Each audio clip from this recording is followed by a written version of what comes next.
Aha. Demək başladıq müəllimlər. Biz ilk öncə standartlara giriş etmədən öncə, ümumiyyətlə ümumi təlim nəticələri haqqında danışmadan öncə qısa bir hissəni qeyd etmək istəyirəm ki, bu gün biz inkişaf sahələrini keçən dəfə sizinlə geniş sual edərkən 4 inkişaf sahəsinin olduğunu, 4 inkişaf sahəsinin bir prioritet olduğunu, məktəbə qədər təhsil sahəsində əsas belə deyək də bünövrə rolu olduğunu keçdik. Və burada inkişaf sahələri üzrə məzmun xətti nədir? Məzmun xətti inkişaf sahəsinin digər bir adıdır.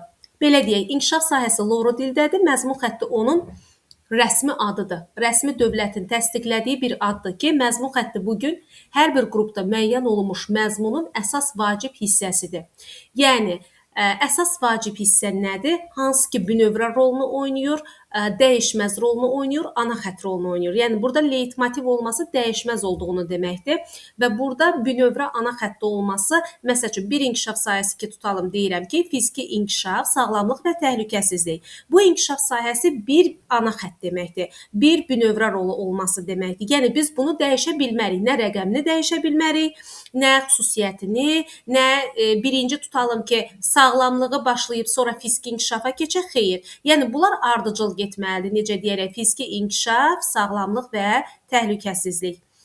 Mütləq şəkildə birinci inkişaf gəlməlidir. Fiziki inkişaf bünövrəsi qoyulduqdan sonra uşağın həyata gəldiyi andan etibarilə birinci fiziki inkişaf, daha sonra fiziki inkişafdan sağlamlığa, sağlamlıqdan da təhlükəsizliyi biz uşaqda standart olaraq tələb etməliyik. Çünki bundakı bilirik ki, məsələn, birinci standart fiziki inkişafdır, ikinci standartım sağlamlıqdır, gigiyena tələbləridir, üçüncü isə təhlükəsizlikdir. Yəni, baxın, buradan artıq 3 dənə əsas standart çıxartdım. Bir məzmun xəttindən 3 standart çıxartdım mən. Və bugün məzmun xətti bizi məqsədə çatdıran bünövrə deməkdir. Yəni, məzmun xətti dediyimiz, məsələn, bax, bu fiziki inkişaf, sağlamlıq, təhlükəsizlik adı altında, bir rəqəmi altında inkişaf sahəsi bizim ana xəttimizdir. Yəni, dəyişməzdir müəllimlər. Və buna görə də həmişə məzmun xətti birinci rəqəmlə ifadə olunur. Yəni, birinci olaraq biz standartlara giriş edəndə bilin ki, məzmun xətti nə deməkdir? Siz götürüb məzmun xəttini əsas və yaxud da alt standartlarla qarışdırmayın. Bilin ki, bünövrə xəttin rolu oynayan, ana xətti olan, dəyişməz olan əsas bir bünövrə rolunu oynayan bizim bu inkişaf sahəsinin Loro dildə inkişaf sahəsi, rəsmi adı isə məzmun xətti deməkdir. Görürsünüz, yəni mütləq şəkildə belə deyək, rəqəmləri, məsələn, bir rəqəm altında fiziki inkişafı vermişəmsə dəyişə bilmərəm. Gətirib onun yerinə idrak verə bilmərəm. Bir rəqəmi fiziki inkişafım, 2 idraki inkişaf, 3 estetik yaradıcı, 4 sosial-emosional inkişaf. Və bunu tezaurusda da 22 belə deyək də 54 səhifəlik bizim 22-ci il kurikulumumuzda da verilib ki, məsələn, məzmun standartı nədir? Bax, bu terminlər, məsələn, məzmun standartı nədir? Əsas nədir? Alt standart nədir? Yəni, mən bunları bugün aydınlıq verirəm ki, biz artıq standartlara giriş edirik deyə. Yəni, standartlar ardıca təlim nəticələri, bunlar zəncirvari formada siz bilməlisiniz bunları.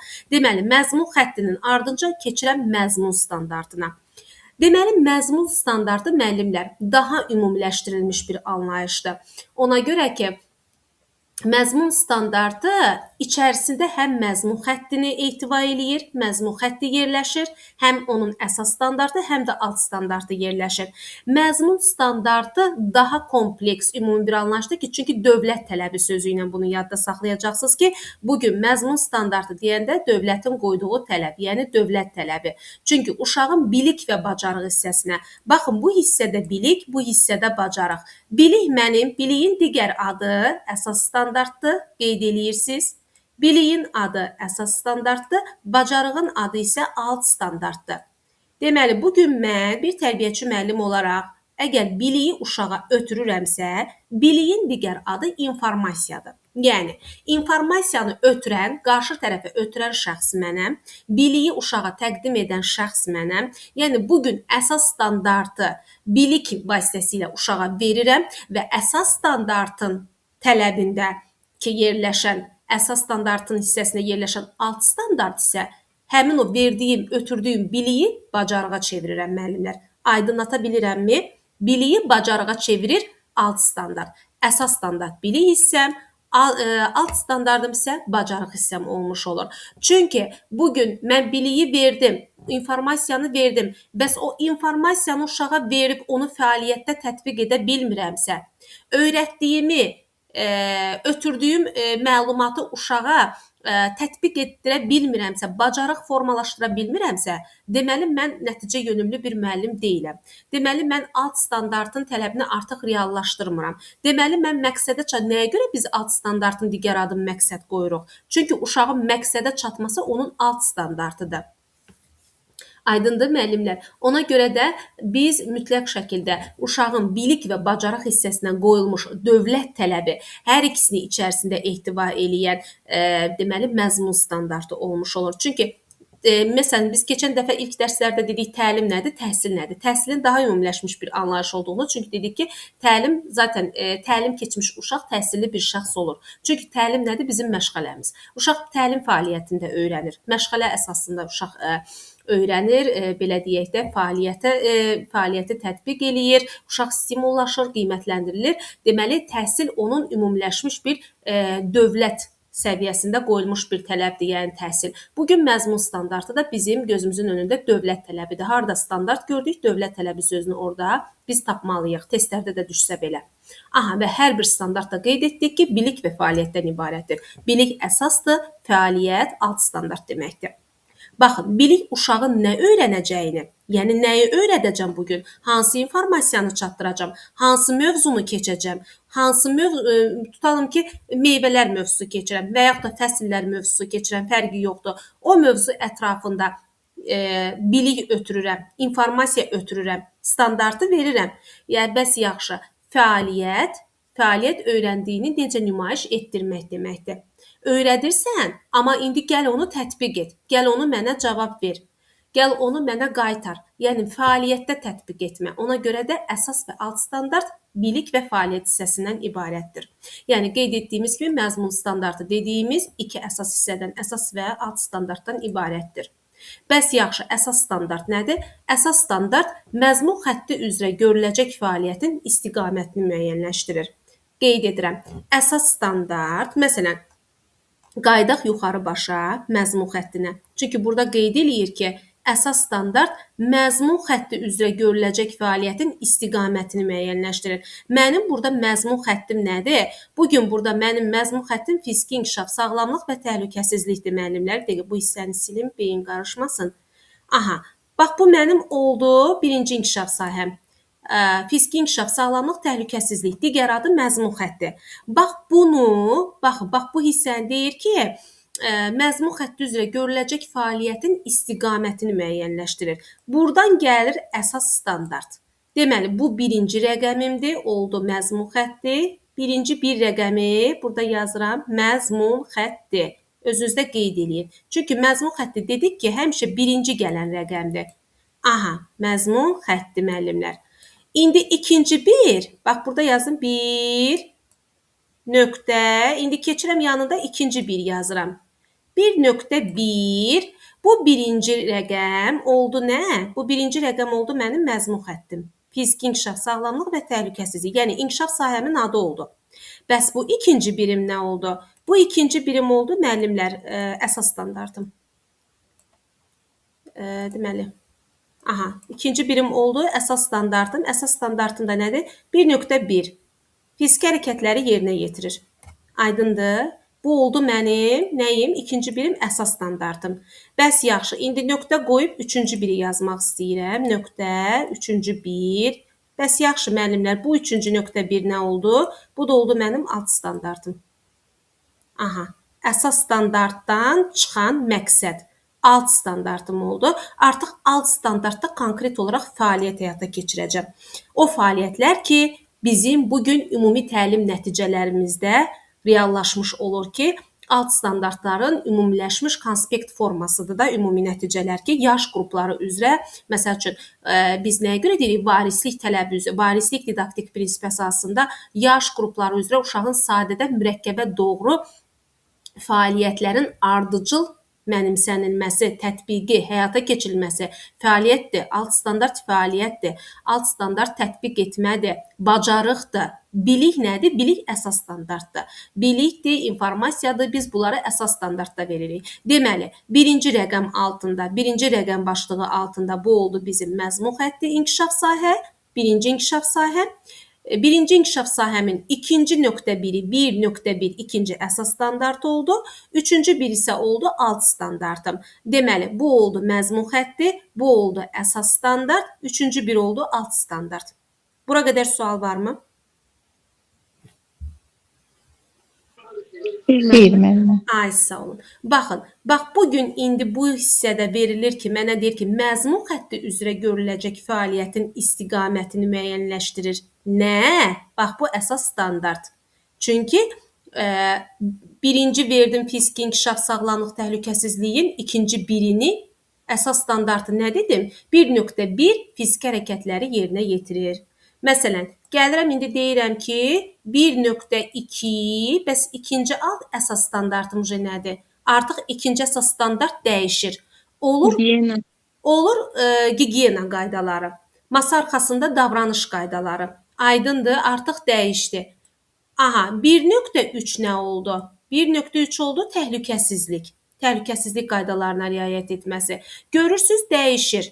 Baxın, bu ardıcıllıq dəyişir. Bu ardıcıllıq dəyişir. Amma bu birinci rəqəm dəyişmədi də. Birinci rəqəm çünki məzmun xətti dedik, yaxı dəyişmir. Bu məzmun xətti dəyişmədi, amma bu əsas standart əsasən dəyişir. Əsasən. Alt standart zaten dəyişir. Alt standart mütləq ki, dəyişməlidir. Çünki alt standartlar fəaliyyətlər ardıcıl olaraq sadədə mürəkkəbə doğru dəyişir. Biz alt standartını necə dəyişməz olaraq görə bilərik? Uşağın inkişaf səviyyəsini göstərir axı. Amma əsas standart əsasən dəyişəndir. Çünki baxın 1.1 fiziki hərəkətlər, 1.2 masa arxasında davranışını ümumi qaydalara əsasən tənzimləyir, 1.3 təhlükəsizlik qaydalarına riayət edir. Aha, bəs yaxşı. İndi gəlin davamına baxaq ki, bugün deyirik ki, əsas standart əsasən dəyişməzdir, əsasən dəyişməzdir. Əsas standart daha mürəkkəb bacarıq tələb olunduqda dəyişir və ikinci rəqəmlə ifadə olunur. İkinci rəqəmlə ifadə olunur və əsas standart keçdiyimiz bölmə. Əsas standartda o zaman dəyişir ki, artıq hansı ki uşaqlarda mürəkkəbləşmə prosesi gedirsə artıq biz zaten mürəkkəbə doğru, sadə mürəkkəbə doğru alt standart dəyişir. Əsas standart artıq mürəkkəb bacarıq tələb olunduqda dəyişir. Və bugün deməli məzmun xətti üzrə görüləcək fəaliyyətin istiqamətini müəyyənləşdirdiyi üçün ona görə biz 1-1, yəni 3 rəqəm 1-1-1 birinci məzmun xəttim, ikinci əsas standartım, fiziki inkişaf, fiziki hərəkətləri yerinə yetirir və üçüncü birim olur alt standartlarım. Aydındır? Yəni, məsələn, mən burada tutalım ki, 1.1.1 bu bilirik ki, fiziki hərəkətləri yerinə yetirir deməkdir və axırıncı da onun alt standartıdır. 1, tutalım ki, 2. Bax, bu da dəyişir. Alt standart dəyişəcək, çünki mümkün deyil. Yaş qrupları üzrə, kateqoriya üzrə, yəni sadədə mürəkkəbə doğru proses ardıcıl olaraq, yəni yenilənir. Biz bunu, yəni mümkün deyil ki, alt standart həmişə dəyişən olacaq. Çünki alt standart, bax burada da qeyd olunur ki, inkişaf dinamikası üzrə mürəkkəbləşir varislik üçün. Ona görə də mütləq şəkildə biz əsas standartda tutalım fiziki hərəkətləri yerinə yetirir. Bilik hissəsidir, verdik. Artıq fiziki hərəkətləri necə yerinə yetirir, necə tətbiq edir fəaliyyətdə yaş qrupları üzrə artıq?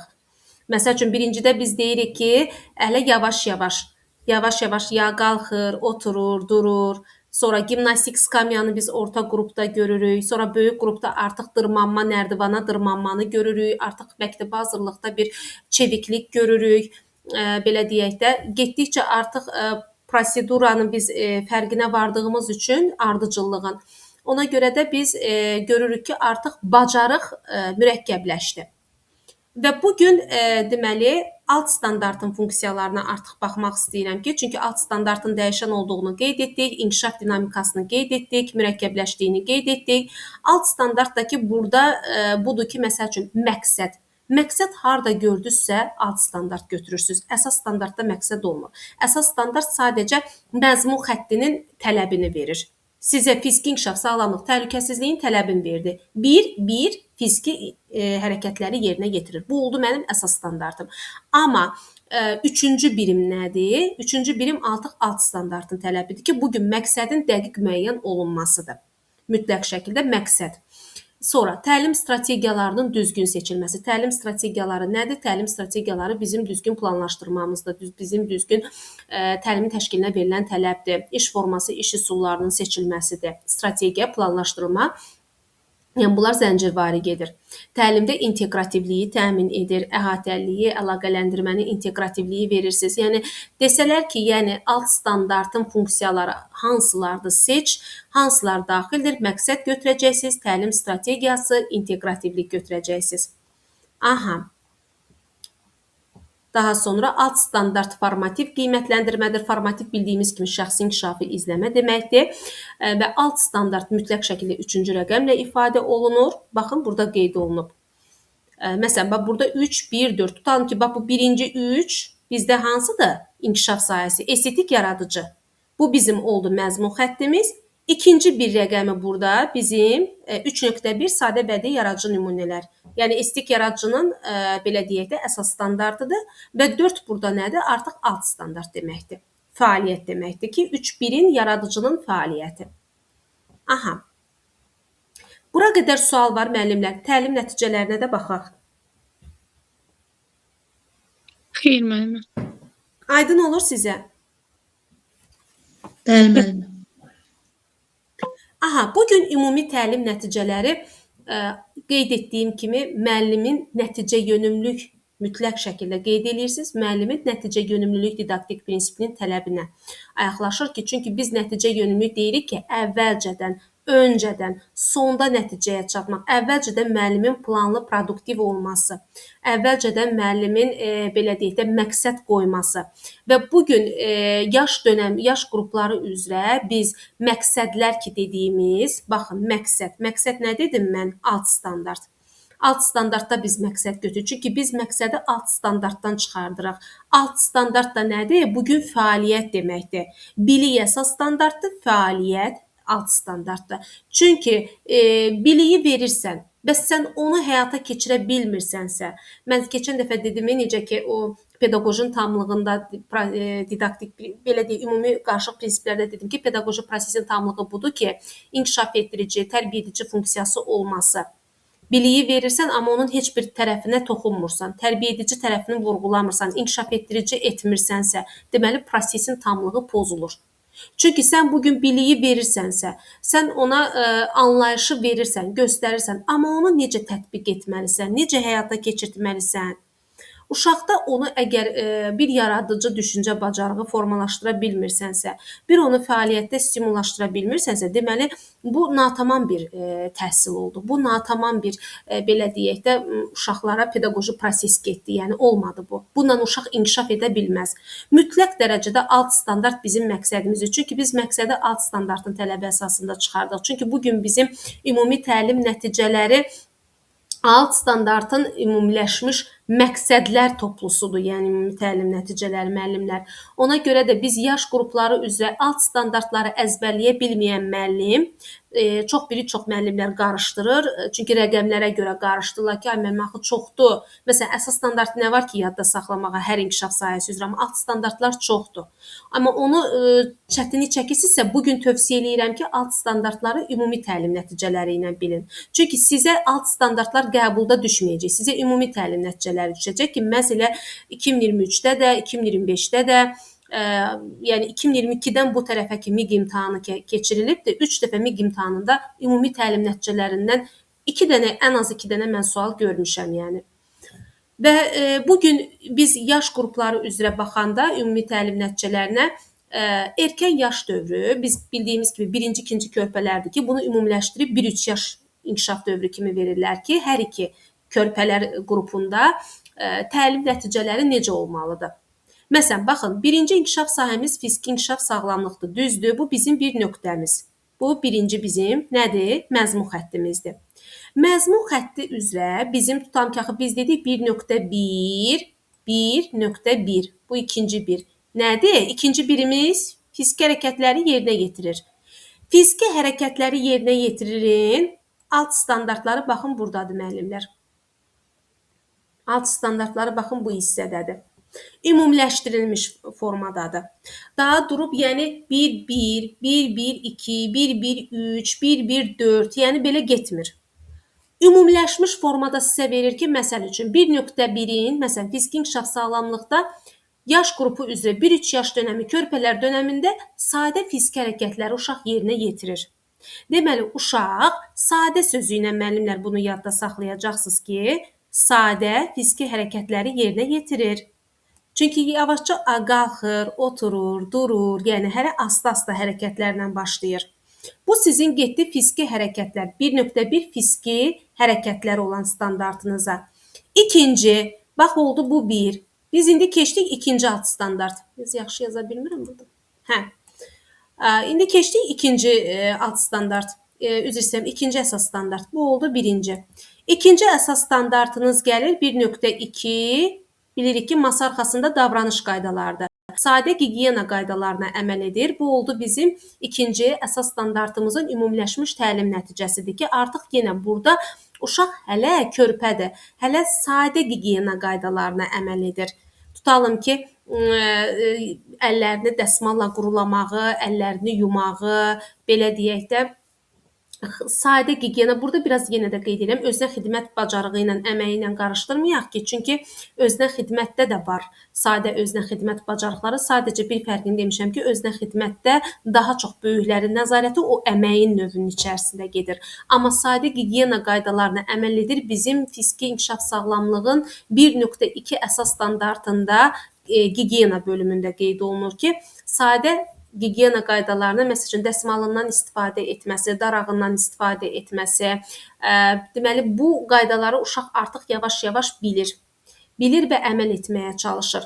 Və üçüncü olaraq masa arxasında davranışını ümumi qaydalara əsasən, bunu 3 götürməyək, çünki bu hələ 1.2-nin içərisində gedir ki, çünki masa arxasında davranışını ümumi qaydalara əsasən tənzimləyir.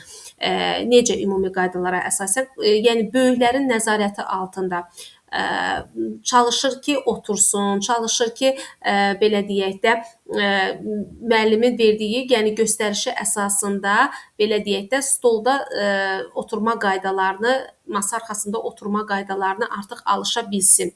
Hələ ki, burada qaşıq, fincan dəsti falan, burada biz yemək dəstindən istifadə falan görmürük, çünki körpələr qrupudur hələ ki, formalaşmayıb. Və təhlükəsizlik 1.3 standartı artıq buradadır ki, məsəl üçün 1.3-də təhlükəsizlikdə biz deyirik ki, həyatına və sağlamlığına təhlükə yarada biləcək əşyaları sadalayır. Sadalama var burada. Yəni, mən feilləri demək istəyirəm, burada açar sözləri.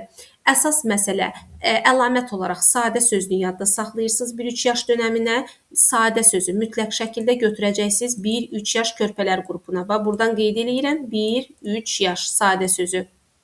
Sadə fiziki hərəkətlər, hələ çox sadə formada elementar hərəkətlər edirlər. Aha, hələ ki, ümumi qaydalara əsasən tənzimli ümumi qaydalar nədir? Yəni, baxır hamıya o qaydaya, belə deyək də, hamıya uyğunlaşmağa çalışır. Əsasda öz tərbiyəçi rəhbərliyi altında, böyük nəzarət altında. Və bir də hələ ki, sadalama var. Sadalama. Bir adlandırma sözü ilə yadda saxlayacaqsınız. Məsəl üçün, əşyaları adlandırır. İndi, bax, o bir inkişaf sahələrində qeyd edəcəm. Burada var adlandırır. Bir adlandırır, bir sadalayır. Əsas məsələ körpələr qrupunun açar sözləridir. Ümumi təlim nəticələrdə. Daha sonra idraki inkişaf. Keçid alırıq idraki inkişafda. İdraki inkişafda artıq uşaq özünü, ailə üzvlərini və vətənini adlandırır. Yəni, özünü artıq tanıyır. Məsələn, mən kiməm, adım nədir? Neçə yaşın var sənin? Uşağa konkret artıq yaşını da deyir, adını da deyir. Hə. Daha sonra ailə üzvlərini, vətən, məsəl üçün kim var? Anan kimdir? Bacın kim? Neçə bacın var? Neçə qardaşın var? Atanın adı nədir? Ananın adı nədir? Artıq uşaq adlandırır.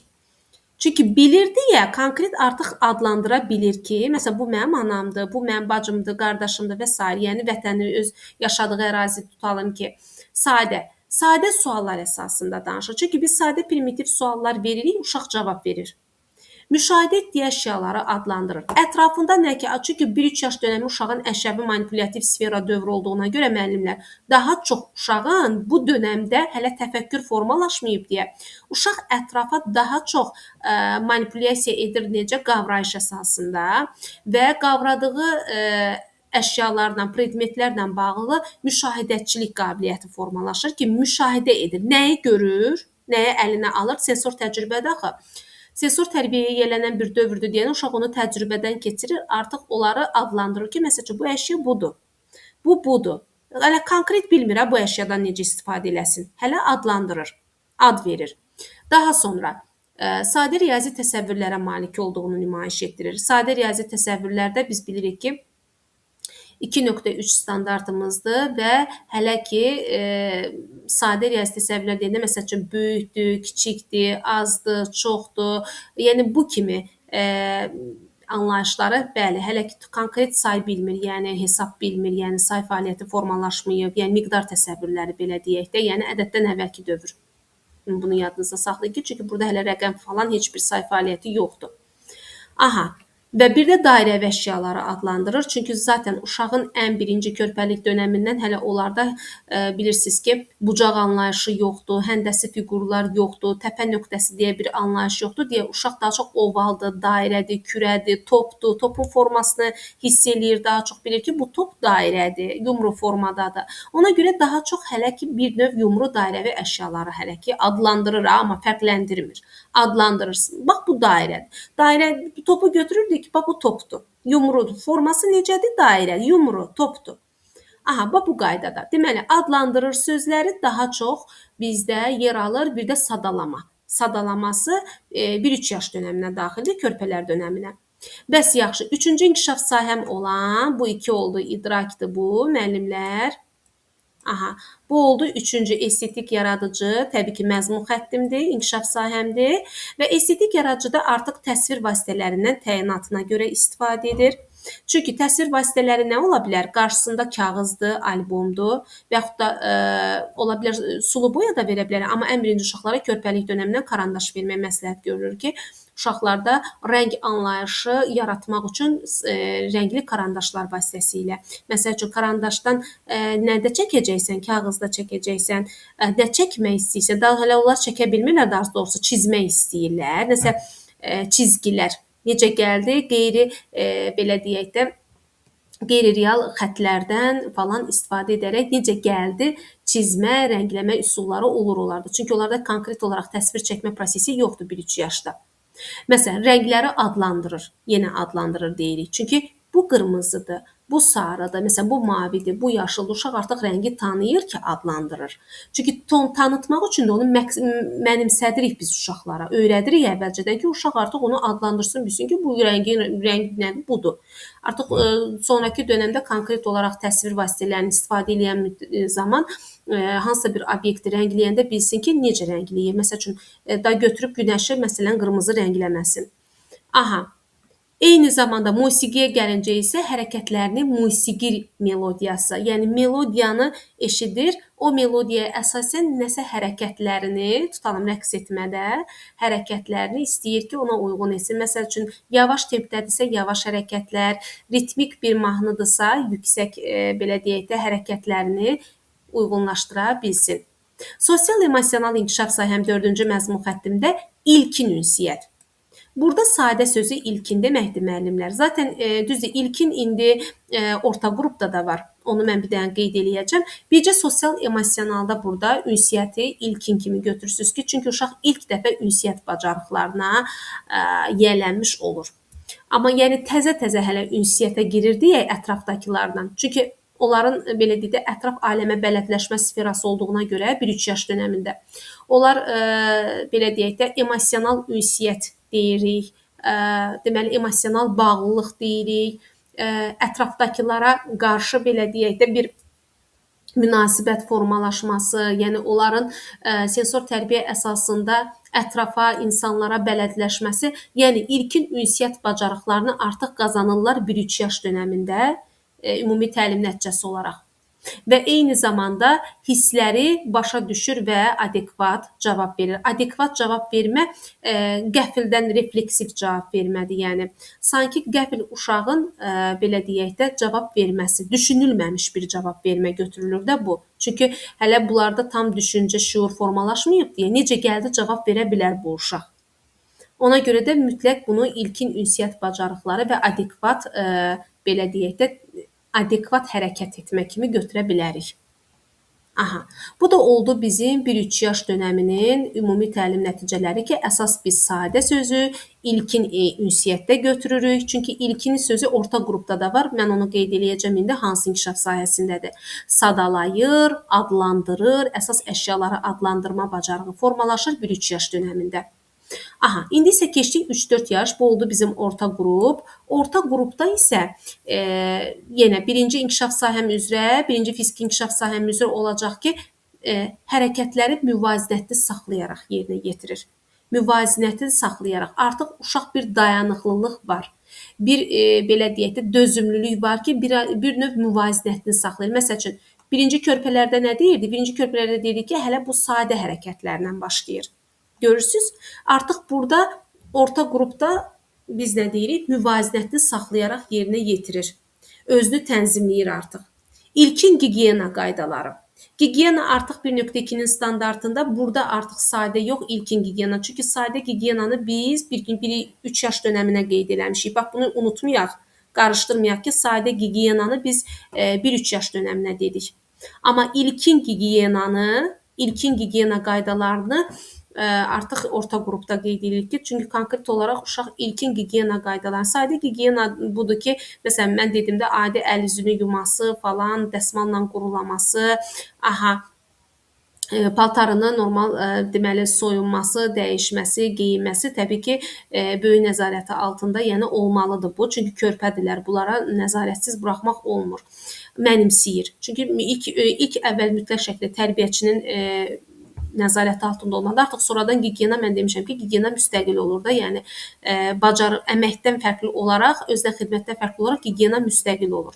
İlkin gigiyena qaydalarını artıq mənimsədiyini nümayiş etdirir. Masa arxasında yemək dəstindən istifadə edir. Çünki masa arxasında yemək dəstini biz orta qrupdan görürük ki, ilk dəfə uşaqda deməli hələ çəngəl formalaşmayıb da, qaşıqla hələ ki uşaq belə deyək, qaşıq dəstindən istifadə edir. Və həyatına və sağlamlığına təhlükə yarada biləcək əşyaları isə fərqləndirir əlamətinə görə. Məsəl üçün, bu necə əşyadır? Məsələn, bunun ucu sivridir, bunu bizə kəsə bilər, məsəl üçün, cıra bilər, deşə bilər, qanada bilər. Yəni, bu formada bir növ alətləri, həmin o əşyaları fərqləndirir. Fərqləndirir daha çox orta qrupun feilidir. Belə deyək, açar sözüdür. Daha çox fərqləndirmə harda gördünüzsə, orta qrup götürəcəksiniz müəllimlər. Çünki biz birinci, ikinci körpələrdə adlandırır dedik. Adlandırır dedik ki, məsəl üçün, məsələn, əşyaları adlandırır. Artıq tanıyırdı ya, ad verə bilir ona. Və yaxud da təhlükə yarada biləcək əşyaları sadalayır. Sadalama varsa, bilir və sadalı ki, məsələn, budur, bu əşyalardır. Sadalama, adlandırma körpələrdir. Fərqləndirmə artıq bir ayırd etmə var. Fərqləndirmə budur ki, çünki tənqidi təfəkkür var burada. Axı biz orta qrup etibarilə təfəkkürü biz bünövrəsini qoyuruq, götürürük. Tənqidi təfəkkür sistemləşdirmədir, tənqidi təfəkkür təsnifatdır, ayırd etmədir, müqayisə etmədir, fərqləndirmə bacarıqlarıdır. Ona görə də fərqləndirir orta qrupundur. Bəs yaxşı, idrakda necə olur? İdrakda artıq özü və ailəsi haqqında suallara cavab verir. Bayaq adlandırırdı. Məsələn, deyirdi ki, atam kimdir, anam kimdir, adlarını deyirdi. İndi artıq konkret olaraq ailəsi, vətəni haqqında suallara cavab verir. Çünki danışır. Danışır. Artıq bir müzakirə formalaşır burada. Sonra sadə süjetli şəkillər üzrə danışır. Sadə süjetli budur ki, konkret olaraq uşağın qarşısına bir, belə deyək də, orada bir süjet xətti olur ki, bir mövzu süjet xətti olur ki, o şəkil üzrə danış. Gəl bu şəkli təsvir et. Bu şəkildə nə görürsən? Ona görə uşaq da onu sadə formada danışmağa başlayır. Hələ sadə sözü görürsünüz, orta qrupdan itməyib burada.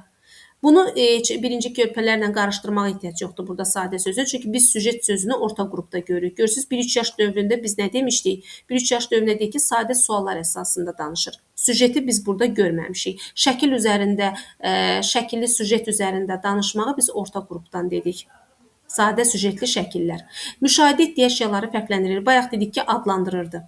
1-3 yaş dönəmdə dedim ki, adlandırırdı müəllimlər. Baxın burada.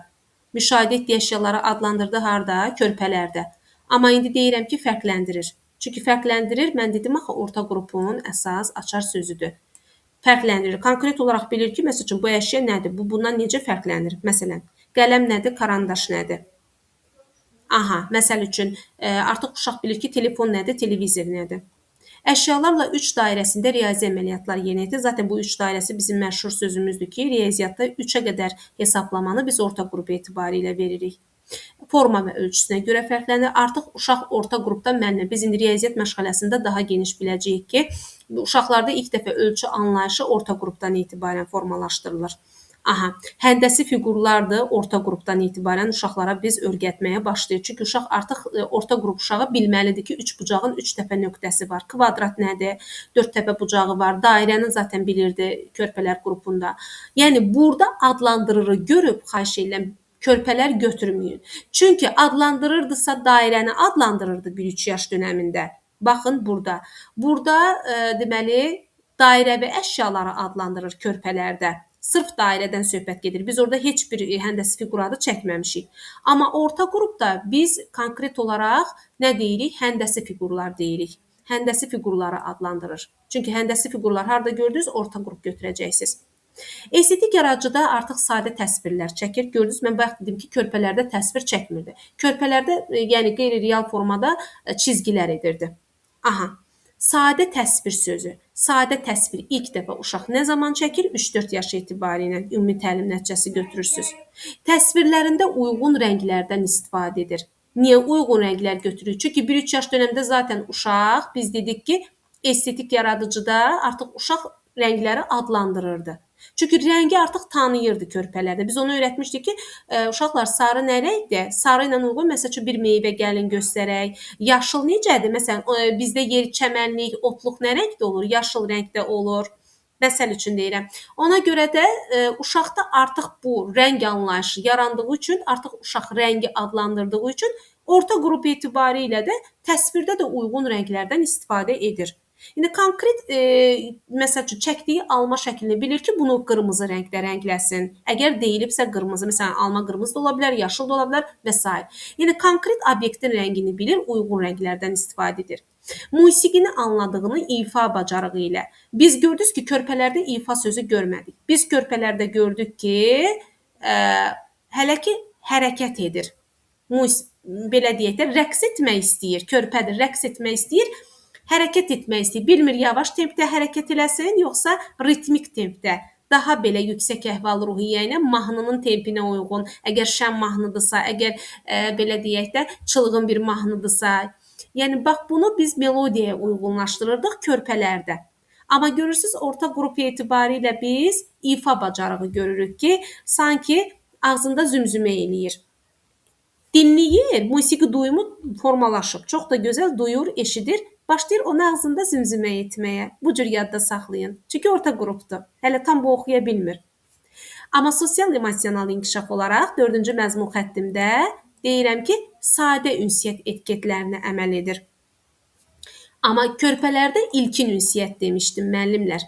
Körpələrdə ilkin ünsiyyət bacarıqları. Çünki ilk dəfə uşaq emosional bir ünsiyyətə girir.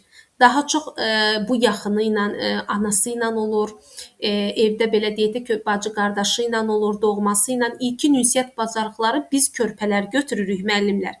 Yəni burada qarışdırmayın da, sadə ünsiyyəti gətirib 1-3 yaşa qoymayın. İlkin sözünü, bax bu ilkin, ilk dəfə bacarıq nümayiş etdirirsə, bax bu cür yadda saxlayın. İlk dəfə uşaq ünsiyyətə girməyə cəhd edir 1-3 yaş dönəmində müəllimlər. 1-3 yaşda körpələrdə. Amma İlkin ünsiyyət, üzr istəyirəm, sadə ünsiyyət, burada artıq etiket sözü var. Mən əminəm ki, siz bunu qarışdırmayacaqsınız. Sadə ünsiyyət etiketlərdə nədir? Bəli, xeyir, sağ olun, sabahınız xeyir, olar müəllimə, yəni nəzakətli bir növ. Yəni bəli, xeyri bu uşaq tanımalıdır orta qrup etibarilə. Sadə ünsiyyət etiketlərini, etiket sözünü biz artıq orta qrupda veririk. Və bir də ki, duyğularını ifadə etməsi. Məsələn, arzu, hiss və istəklərini artıq uşaq ifadə edə bilir. Nə istəyir, nə arzuluyur. Məsələn, böyüyəndə nə olmaq istəyirsən? Nə üçün məsəl üçün arzun nədir? Məsəl üçün niyə tutalım ki, deyir ki, mən də böyüyəndə qəşəng belə təyyarə sürən olacağam. Əlində təyyarəsini göstərirdi ki, mən böyüyəndə pilot olacağam, təyyarə sürən olacağam, bu cür olacağam, belə istəyirəm. Yəni bir növ gələcəklə bağlı xəyallarını uşaq ifadə eləyir orta qrup etibarilə. Aha.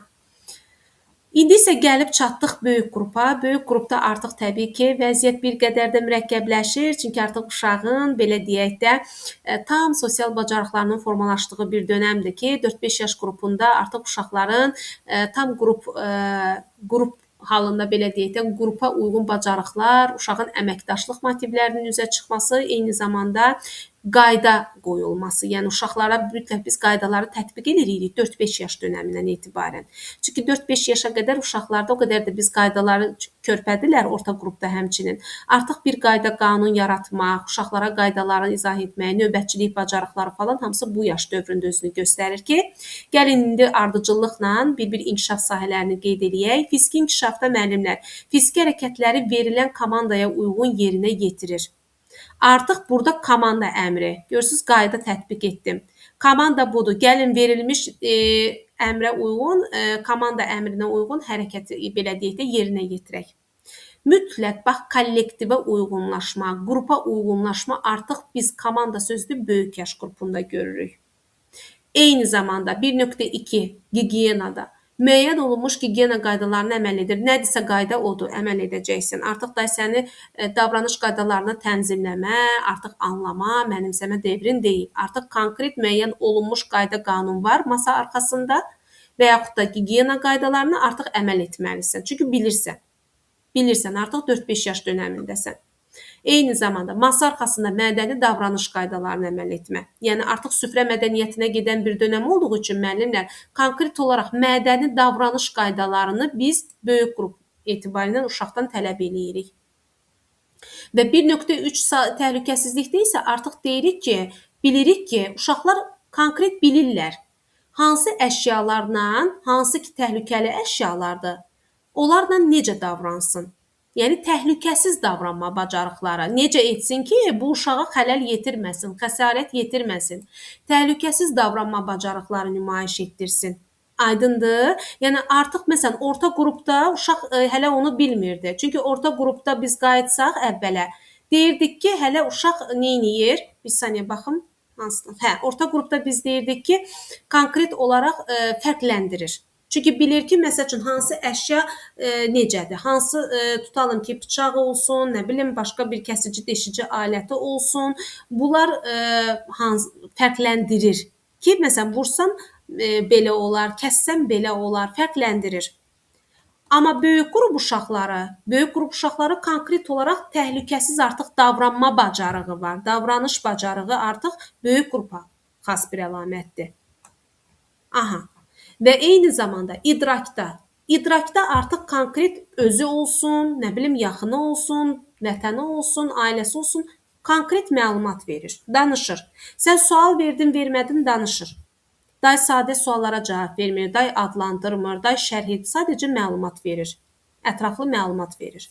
Müşahidə etdikləri barədə danışır. Danışmaqdır, şərh etmədir, müzakirədir, böyük qrupa aiddir. Ətraf aləmdə baş verən hadisələri adlandırır. Məsələn, indi burada adlandırırı görüb gəlib, bircə dənə burada məsələn, mən bilirəm ki, müəllimlər burada çox qarışdırırlar ki, müəllimə, axı burada bir dənə böyük qrupda bizə adlandırma sözü ki var, bu bizim beynimizi qarışdırır ki, məsələn, bir dənə bu adlandırmanı niyə gətirib böyük qrupda verir? Çünki adlandırma axı biz dedik, körpələr qrupuna məxsusdur. Adlandırma, sadalama. Məsələn, burada ətraf aləmdə baş verən hadisələri adlandırır. Siz bunu bu cür yadda saxlayın ki, biri var uşaq adi əşyanı adlandırsın. Məsələn, bu konkret tutalım ki, qələmdir. Bu karandaşdır. Düzdür? Məsəl üçün, bu tutalım ki, legodur. Bilsin, adlandırsın da konkret. Bu onun gəlinciyi idi kuklasda. Amma ətrafda baş verən hadisələri uşaq konkret ətrafı artıq bilir, nəyin baş verdiyini görür və konkret olaraq bilir ki, ətraf aləmdə baş verən hadisələr, məsəl üçün yağışın yağmasını ola bilər, təbiət hadisəsi kimi. Ki, məsəl üçün yağış yağır və yaxud da şimşək çaxır. Aha, eyni zamanda qar yağır. Yəni ümumiyyətlə daha çox təbiət hadisələri kimi belə yadda saxlayın ki, daha mücərrəd anlayışları adlandırır. Biri var sadə əşyanı adlandırsın müəllimlər. Onu biz də bilirik ki, o zaten körpələrə xasdır. Biri də var ki, mücərrəd anlayışları adlandırsın. Aydındır. Yəni hər uşaq indi məsəl üçün bir o qədər də təbiət hadisələrini bilmir də. Məsəl üçün zəlzələnin olması mı deyim və yaxud da nə bilim daşqın olmasını mı deyim, tutalım ki, şimşək çaxsın, yağış yağsın, göy guruldasın. Yəni bunları adlandırmağı biz daha çox böyük qrup götürəcəyik. Aha, 5 dairəsində riyazi əməliyyatlar yerinə yetirir. Təbii ki, 3 dairəsi orta qrupuydu. Əşyaları forma ölçüsünə, sayına görə qruplaşdırır. Biz qruplaşdırır sözünü böyük qrupda gördük. Qruplaşdırır. Bunu bir dənə qeyd edeyim. Çünki biz təsnifat, kateqoriya dedik ki, təfəkkürə aiddir. Çünki konkret olaraq uşaq seçir, qruplaşdırır. Əlamətə görə seçmə. Məsəl üçün biz burada deyirik axı, rənginə görə, formasına görə, ölçüsünə görə, deməli sayına görə eyni zamanda artıq say fəaliyyəti də daxil olduğu üçün uşaqlar artıq qruplaşdırır. Buna görə də məsələn biz burada orta qrupda gördük ki, orta qrupun idrakında gördük ki, biz dedik ki, əşyaları forma ölçüsünə görə fərqləndirir. Fərqləndirir yenə gəldi orta qrup. Amma indi deyirik ki, forma və ölçüyə görə konkret olaraq eyni zamanda sayına görə qruplaşdırır əşyaları. Yəni biz məntiqi riyazi təsəvvürdə bunu daha yaxşı keçəcəyik də, yəni. Çünki qruplaşdırma, təsnifat böyük qrup uşağına daxildir. Çünki say fəaliyyəti orta qrupda biz say fəaliyyətini belə deyək də daha belə deyək tip götürürdük. Amma konkret olaraq biz 4-5 yaş dönəminə konkret təsnifat götürürük, qruplaşdırma götürürük. Məkan və zaman böyük qrupdan etibarən formalaşır. Məsələn, məkana səmtləşmədir, sağdır, soldur, önündədir, arxasındadır, nə bilim, qabağındadır və yaxud da mərkəzdədir, ortasındadır. Yəni, bunların hər birini məkan-zaman koordinasiyası biz hərəkətlərin ardıcıllığını böyük qrupdan götürürük. Məkan-zaman oldu 4-5 yaşa görə. Yaxşı, həndəsi fiqurları fərqləndirir, həndəsi fiqurları adlandırır, müəllimlər adlandırır oldu orta qrup, buradakı fərqləndirir oldu böyük qrup. Yenə deyəcəksiniz ki, fərqləndirir axı orta qrupun açar sözüdür. Bircə dənə fərqləndirir böyük qrupda var, bir də adlandırır böyük qrupda var. Bunu bu cür yadda saxlayırsınız ki, məsəl üçün bu fərqləndirir budur ki, həndəsi fiqurları fərqləndirsin. Konkret olaraq artıq uşaq nə bilim düzbucaqdır, kvadratdır, üçbucaqdır, dairədir. Onların bucaq saylarını, onların təpə nöqtələrini, tərəflərini artıq uşaq çünki sayaraq fərqləndirir, sayma bacarıqları yaranır, fərqləndirir. Amma biz orta qrupda dedik ki, orta qrupda biz qeyd etdik ki, adlandırır. Çünki ilk dəfə həndəsi fiquru tanıyır orta qrupda, ona görə adlandırır. Uşaq ilk dəfə tanış olduğu bir əşyanı adlandıra bilər. Onu ilk dəfə heç vaxt fərqləndirə bilməz. Bunu bu cür yadda saxlayın. İlk dəfə tanış olduğu əşyanı uşaq adlandırır, fərqləndirmir. Amma növbəti etapda fərqləndirir. Görürsünüz, 1-3 yaş dönəmində deyirdim, daha çox adlandırırdı. Adlandırır. Gətirib bu adlandırmanı orta qrupda məhz fərqləndirməklə verirdi müəllimlər. Çünki uşaq tanıyır, tanıdığı, bildiyi, ad verdiyi bir əşyanı fərqləndirir də növbəti yaşda, artıq növbəti etapda. Ona görə də bugün biz orta qrupda ki, biz məsəl üçün bu adlandırmanı ilk dəfə həndəsi fiqur biz dedik orta qrupdadır. Gətirib böyük qrupda da fərqləndirir. Gətirib böyük qrupda artıq biz görürük ki, deməli həndəsi fiqurları konkret uşaq fərqləndirmə bacarığı böyük qrupdadır. Aha. Estetik yaradıcıda da süjet əsasında təsvir çəkir müəllimlər. Süjet əsasında biz belə deyək də konkret olaraq bir süjet xətti verirsiniz, mövzu verirsiniz. O süjet əsnasında da uşaqdan artıq təsvirin çəkilməsini istəyirsiniz. Və rəng çalarlarını fərqləndirir. Biri var deyirəm ki, məsələn, orta qrupda necə demişdim? Orta qrupda dedim ki, rəngi artıq tanıyan, bilən uşaq, çünki rəngi adlandırırdı axı körpələrdə. Orta qrupda deyirəm ki, artıq uşaq rəngi bilir də, çünki rəngi fərqləndirə bilir bu uşaq. Rəngi fərqləndirən uşaq da ona görə uyğun təsvirlərində uyğun rənglərdən istifadə edə bilir. Aha. Amma indi isə gətirib bunu böyük qrupda verəndə, böyük qrupda deyirəm ki, rəng çalarlarını fərqləndirir. Konkret olaraq rəng çalarları söhbəti gəlir çıxır böyük qrupa. Çünki uşaq rənglərin, belə deyək də, çalarlarını, rəngliliyini artıq bilir. Məsəl üçün, rəng çalarları budur ki, tutalım ki, hansısa rəngi qarışdırsam, hansı rəngi ala bilərəm, tutalım. Onu təbii ki, tərbiyəçinin rəhbərliyi altında, indi birdən-birə özü yox. Çünki uşaq artıq rənglərin qarışımını bilir. Hansı rəngdən hansı rəngi tutalım ki, daha çox bunu sulu boya vasitəsilə uşaqlara təsvirdə daha yaxşı mənimsətmək olar. Ona görə də biz daha estetik yaradıcının təlim nəticəsini böyük qrupda daha mürəkkəb xarakterli veririk ki, uşağın konkret rəng çalarlarını sözünü fərqləndirməsinə görə, süjet əsasında təsvir çəkməsinə görə biz biraz bunu böyük qrupu mürəkkəb kimi götürürük. Və musiqinin xarakterinə görə fərqləndirmə.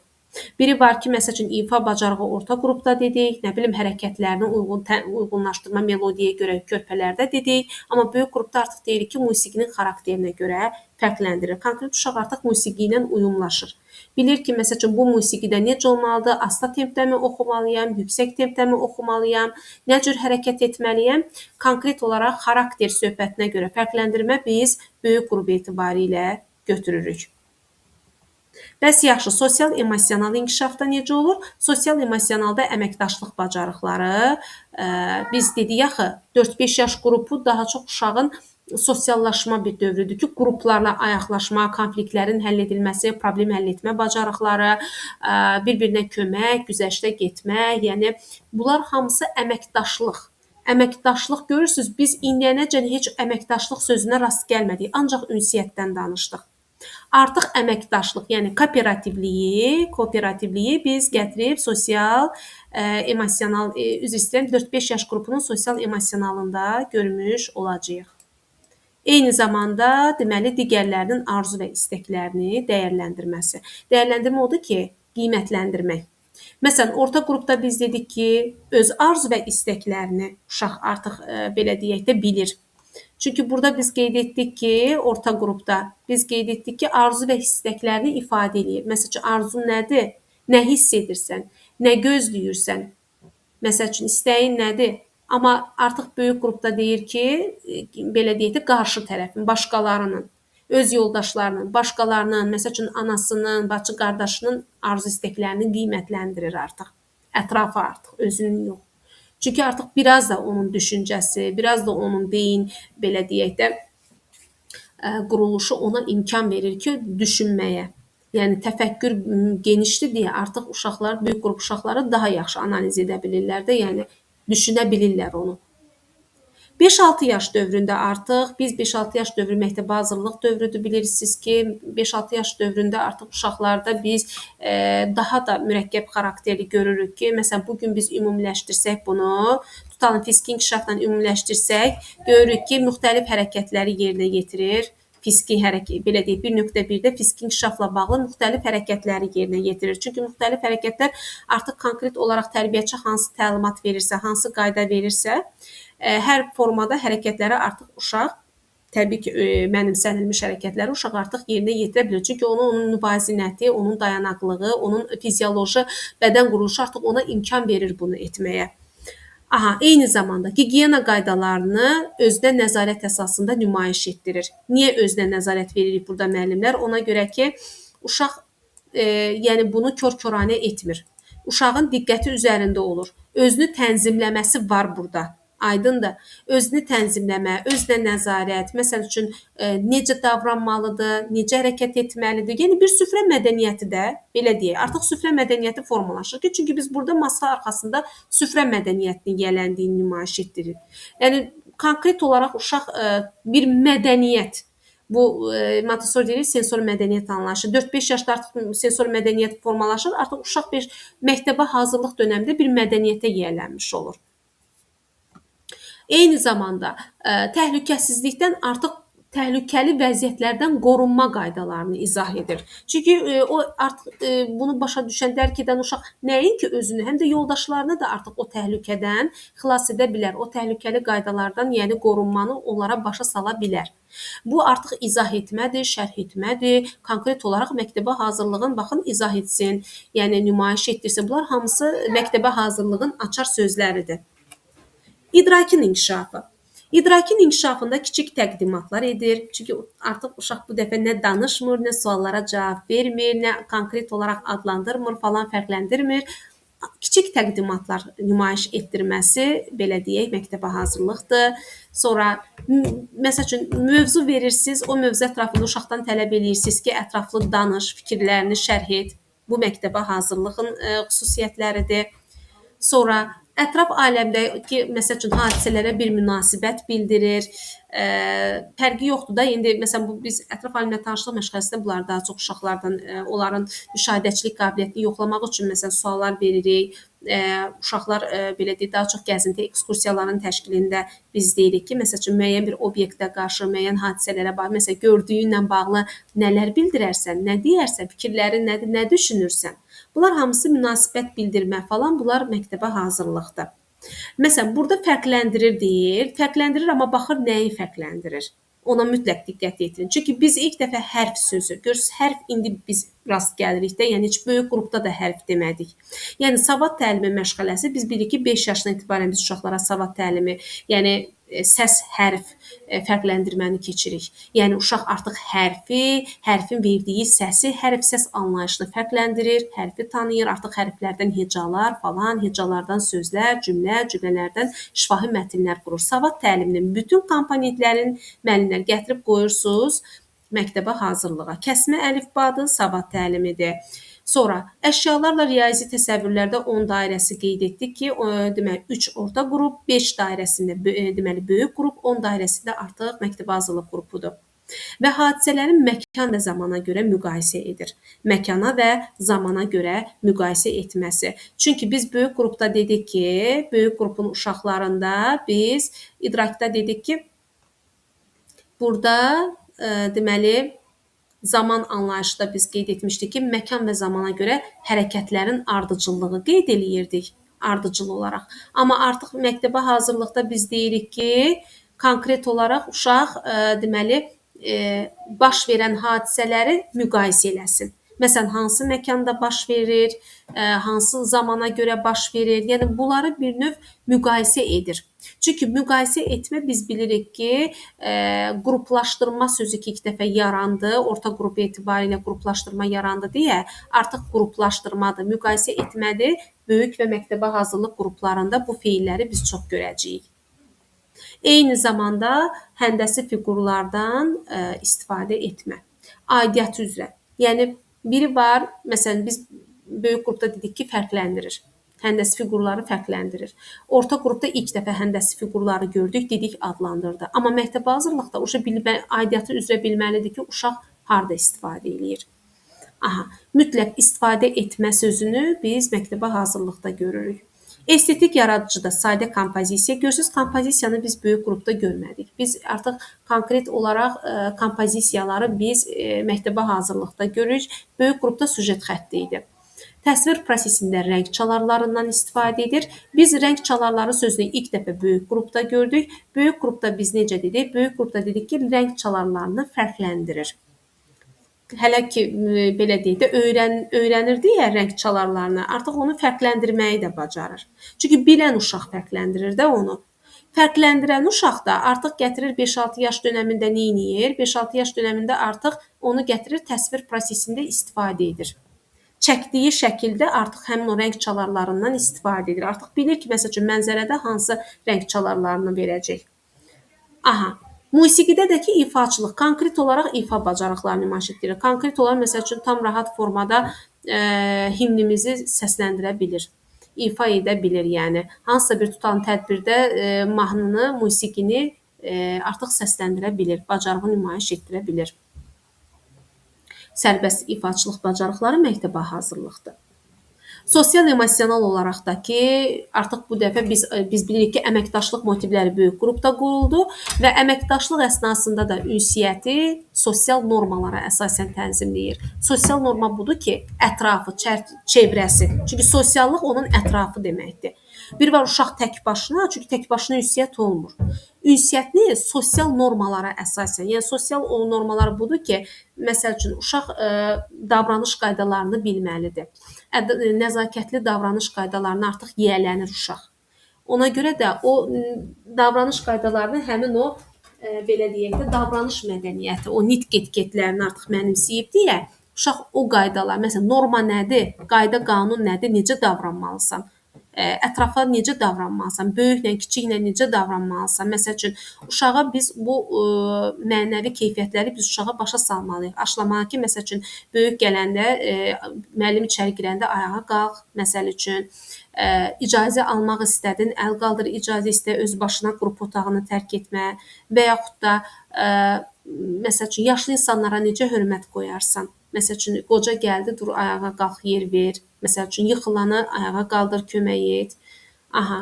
Yəni, kiminsə yardıma ehtiyacı varsa, o insana yardım et. Yəni, vəziyyətindən asılı olmayaraq da yəni, görülənlərlə bağlı uşaqlarda bir, belə deyək də, şəxsi və sosial məsuliyyət formalaşdırır bir növ uşaqlarda. Ki, uşaq o məsuliyyəti dərk edir. Və birgə fəaliyyət bacarıqlarını nümayiş etdirir. Birgə fəaliyyəti biz ancaq məktəbə hazırlıqda gördük. Gördüyünüz kimi ki, bu yaş qruplarına qədər gəldik. Heç bir yaş qruplarında biz birgə fəaliyyət sözünə rast gəlmədik. Yalnız və yalnız birgə fəaliyyət nədir? Birgə fəaliyyət kollektivçilik deməkdir. Kollektivçiliyin də digər adı kommunikativlik deməkdir. Çünki burada birgə fəaliyyət qrup yox, qrupla iş yox, kollektivçilik. Yəni, ümumi birgə fəaliyyət, ümumi kollektiv, ümumi komandanın işini yerinə yetirmək, yəni komanda bacarıqları, bütün təlimatlar, qaydalar, kollektivçilik artıq, yəni belə deyək də, möhkəmlənir məktəbə hazırlıqda. Çünki uşaq artıq bu yaşa qədər uşaq görün neçə etap keçibdir.